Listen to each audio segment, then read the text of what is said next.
Assalamualaikum warahmatullahi wabarakatuh.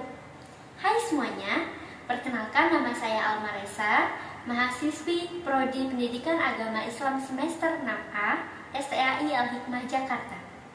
Pada video kali ini, saya akan membuat materi pembelajaran online yang ditujukan untuk memenuhi tugas ujian akhir semester mata kuliah Micro Teaching yang diampu oleh dosen kami tercinta, Ibu Maftuhah MPD. Selamat menonton. Oke anak-anak, sebelum kita memulai pelajaran, yuk kita sama-sama membaca basmalah. Bismillahirrahmanirrahim.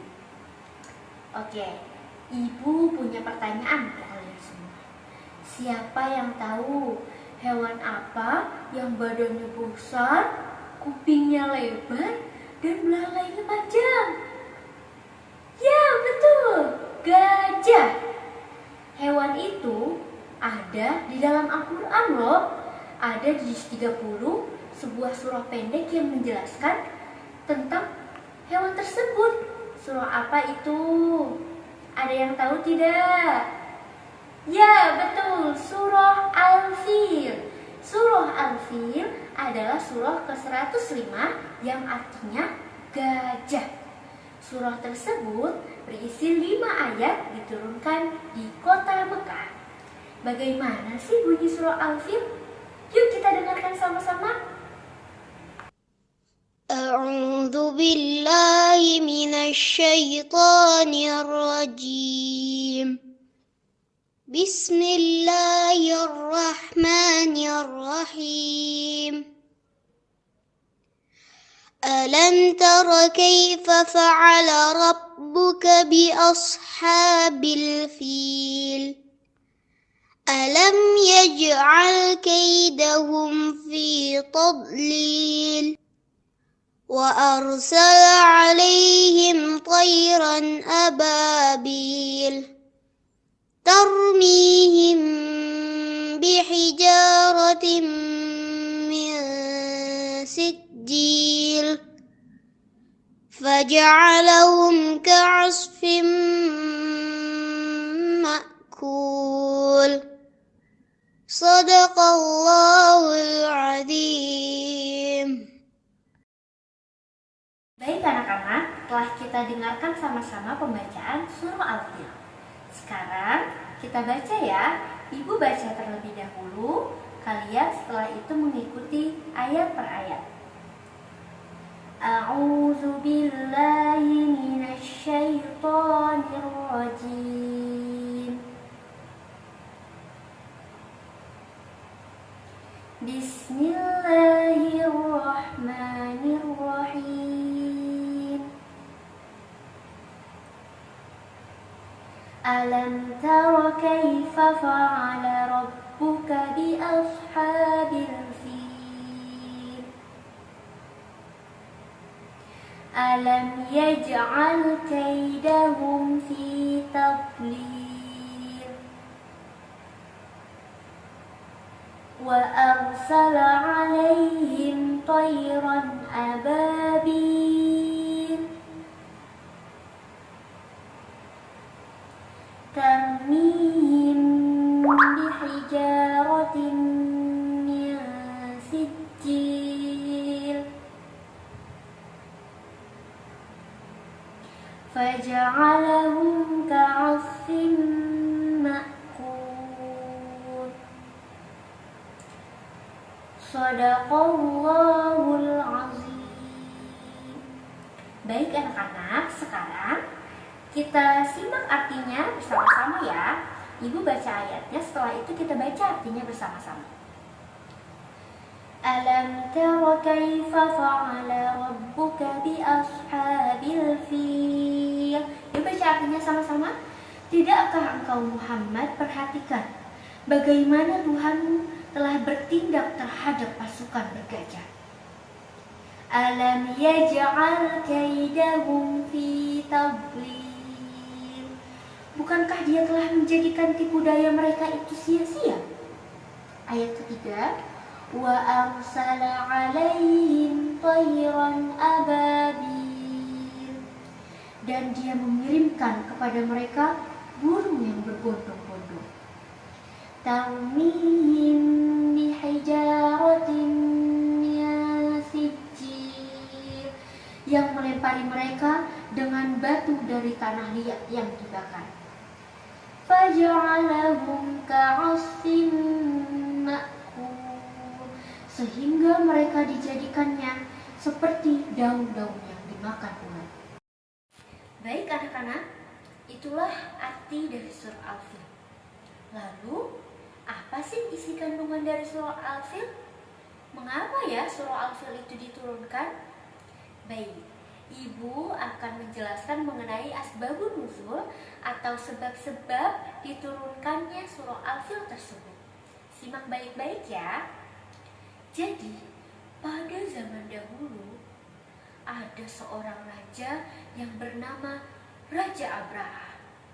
Raja Abraha ini ingin sekali menghancurkan Ka'bah. Ia pun menyiapkan pasukan yang banyak, yang kuat, orang-orang yang bisa untuk menghancurkan Ka'bah. Tidak hanya menyiapkan pasukan orang saja, Raja Abraha juga menyiapkan pasukan kuda dan juga pasukan gajah yang banyak. Gajah itu diberi makan, dilatih sedemikian rupa agar bisa menghancurkan Ka'bah. Lalu singkat cerita, Raja Abraham pun sudah siap bersama pasukan yang besar untuk menuju Mekah ingin menghancurkan Ka'bah. Sebelum sampai ke dekat Ka'bah, Raja Abraham serta pasukannya ini merampas unta-unta, domba, kambing milik kaum Quraisy, termasuk milik Abdul Muthalib. Ibu mau bertanya dulu nih, siapa yang ingat Abdul Muthalib itu siapanya Rasulullah ya? Ya betul, kakek Rasulullah SAW. Setelah merampas segala hewan ternak, Raja Abraha beserta pasukannya istirahat terlebih dahulu dan meminta satu orang perwakilan dari kaum Quraisy untuk menghadapnya. Dikirimlah Abdul Muthalib, kakek Rasulullah, yang menghadap Raja Abraha itu. Lalu apa kata Raja Abraha? Hai Abdul Muthalib, aku beserta pasukanku ingin menghancurkan Ka'bah. Apa yang kamu inginkan? Apa tanggapanmu? Kata Raja Abraha. Lalu Abdul Muthalib pun menjawab, saya ingin kamu mengembalikan unta-unta dan semua hewan peternakan milik kaum Quraisy. Raja Abraha pun tertawa. Hahaha, hanya itu yang kamu minta? Aku ingin menghancurkan Ka'bah. Kamu sebagai pemuka kaum Quraisy bukannya meminta kami untuk mundur, bukan meminta kami untuk tidak menghancurkan Ka'bah, malah itu saja yang kamu minta, kata Raja Abraha. Lalu apa kata Abdul Muthalib? Unta-unta dan domba, hewan semua itu milikku dan milik kaum Quraisy, maka kamu berurusan denganku. Tapi Ka'bah itu milik Allah, maka kamu akan berurusan dengan Tuhanku, Allah Subhanahu wa Ta'ala. Singkat cerita, Raja Abraha pun terus berjalan bersama pasukan gajahnya mendekati Ka'bah. Pasukannya yang besar sampai terdengar ke seluruh telinga kaum Quraisy. Lalu ketika ingin mendekati Ka'bah, Raja Abraha, gajahnya yang besar yang sudah dilatih, diam. Seketika diam, tidak mau berjalan ke depan, ke kanan, ke kiri, sampai pasukan gajah itu pun bingung. Kenapa ini gajah? Padahal ini gajah sudah kami latih, sudah kami kasih makan, sudah kami beri minum. Tapi kenapa gajah ini diam saja? Lalu para prajurit pun sudah memukul gajahnya, sudah mengendalikan gajah itu tetap diam. Lalu pasukan melihat dari jauh di ujung langit sana, langit gelap. Wah, mereka menyangka itu adalah awan-awan gelap yang ingin turun hujan. Lalu terus awan gelap itu semakin mendekat ke arah pasukan Raja Abraha. Dan ternyata awan yang dia sangka awan gelap itu ternyata bukan awan, melainkan pasukan burung ababil yang berbondong-bondong, yang hingga jutaan burung-burung tak terhingga memenuhi langit di atas pasukan gajah itu. Burung ababil itu bukan burung seperti yang kita temui sekarang, bukan seperti burung kakak tua, bukan seperti burung perkutut dan yang lainnya. Burung itu adalah malaikat-malaikat Allah yang diserupai burung oleh Allah. Raja Abraha pun kebingungan. Wah, burung apa ini? Dari mana mereka datang? Lalu burung-burung itu pun menjatuhkan kerikilnya ke bawah, satu dua terus sampai banyak kerikil, dan akhirnya pasukan Raja Abraha itu pun mati semuanya.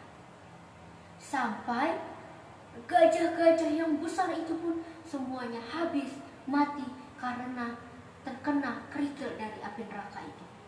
Mungkin teman-teman berpikir, loh Bu, kan cuma kena kerikil, kok bisa sampai mati? Anak-anak, kerikil ini bukan sembarang kerikil. Kerikil ini dikirim dari api neraka, yang mana kalau kerikil ini terkena kulit manusia, bukan hanya menyebabkan kulit itu luka, tapi menjadi bolong-bolong. Semisal jatuh di atas tangan, kerikilnya sampai tembus ke bawah sehingga tangannya menjadi bolong. Makanya di ayat kelima surah Al-Fil itu dijelaskan mereka itu mati seperti daun-daun yang dimakan ulat. Daun kalau dimakan ulat pada bolong-bolong ya anak-anak ya, bulat-bulat pada bolong-bolong. Mereka itu seperti itu, terkena kerikil. Akhirnya mereka tubuhnya banyak yang berlubang, sampai pasukan Raja Abraha dan gajah itu pun mati semuanya. Akhirnya Ka'bah pun terselamatkan, tidak dihancurkan, dan sampai sekarang Ka'bah masih ada di Mekah. Semoga kita semua bisa berkunjung ke Mekah untuk melihat Ka'bah. Amin ya Rabbal Alamin. Nah anak-anak, dari kisah Asbabun Nuzul ini dapat kita pahami dan pelajari bahwa yang pertama, janganlah kita menjadi manusia yang sombong, yang takabur, karena segala sesuatu yang kita punya di dunia ini hanyalah titipan dari Allah Subhanahu wa Ta'ala.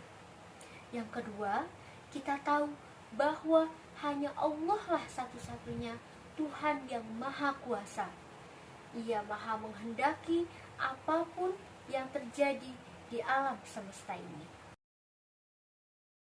Baik anak-anak, sebelum Ibu menutup video pembelajaran kali ini, Ibu mengingatkan nanti setelah video ini akan ada pertanyaan-pertanyaan mengenai materi yang sudah kita pelajari tadi. Kalian di rumah jangan lupa dijawab ya. Dari Ibu cukup sekian, mohon maaf apabila banyak kesalahan. Assalamualaikum warahmatullahi wabarakatuh.